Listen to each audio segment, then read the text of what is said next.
Jesus Garcia Quijano. Jesus Garcia Quijano was born in 1875 into a family of farmers from Villanueva de la Peña, in the middle of Montana Palentina. At just 22 years old, he had to leave his girlfriend Inés in the town and replace his brother Venancio in the recruitment for the war against the United States, which would end up becoming the end of the Spanish Empire. Jesus was promoted to corporal in the Spanish Army and was assigned to the Philippines, to the Expeditionary Battalion of Hunters No. 2, to put down the insurrection on the island of Luzon. After the Biak-Nabac to truce, the Madrid government decided to replace the 400 men of Major Genova, stationed in Baler, with a detachment of 50 men under the command of Lieutenant Juan Alonso Zayas. Corporal Garcia Quijano embarked in Manila for Baler at the beginning of 1898. From his arrival in February until the end of June, the detachment had moments of tranquility, but on June 30, during a routine patrol, Garcia Quijano fell into an ambush by Tagalog insurgents and is wounded in the left foot. That bullet, which would cripple him for life, shed the first blood of the legendary siege on Baler's church. The Spanish soldiers could not imagine what awaited them within those four walls during the following 337 days. Once the siege was concluded, in an unprecedented ending in modern military historiography due to the duration of the siege and the reaction of the victor towards the vanquished, the 33 surviving soldiers embarked on July 28, 1899 in the port of Manila and arrived in Barcelona on September 1. Traumatized and scattered throughout the Spanish geography, Baler's heroes would never meet again. Once back in Palencia, where no one was waiting for him alive, he resumed his work as a farmer and the bureaucratic journey through the administration to claim his disability pension.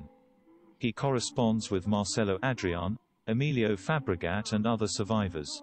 Finally, in 1908, they obtained a lifetime pension of 60 pesetas. Married to Inés, they bring 4 boys and 2 girls into the world, whom they call Fortunato, Seferino, Justino, Natividad, Juan and Candelas. He sometimes spoke to Inés as well as to her children, neighbors and grandchildren about Baler. Although still unknown, that is history, he warned. During the Civil War, a plane flying over the area mistook the cow cart with which Jesus and several relatives worked for an artillery cannon.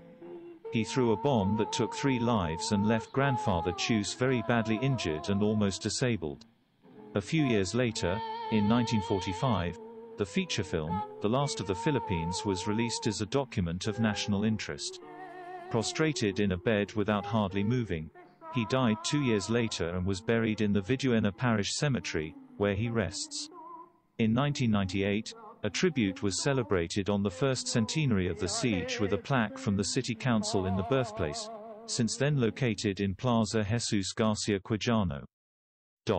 The neighborhood association of the town also bears his name.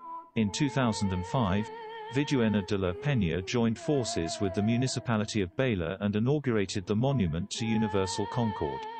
A year later, the Provincial Council of Palencia took over and sealed its brotherhood with the Provincial Council of the province of Aurora, whose capital is Baler. Both Governor Belaflor Angara and Senator Edgardo Angara, promoter of the Hispanic-Philippine Friendship Law, were named adoptive sons of the municipality of Santibornes, while their great-grandson Jesus Valbuena Garcia was recognized as adoptive son of Baler. In the words of Azorín, the siege of Baler was the most brilliant page that Spanish heroism has written since Numancia, yes, since Numancia. No me abandones nunca al anochecer, que la luna sale tarde y me puedo perder. Y Dios sabrá porque en mi campeón se siente sin pesar, mi sangre latiendo, mi vida pidiendo que no te alejes más.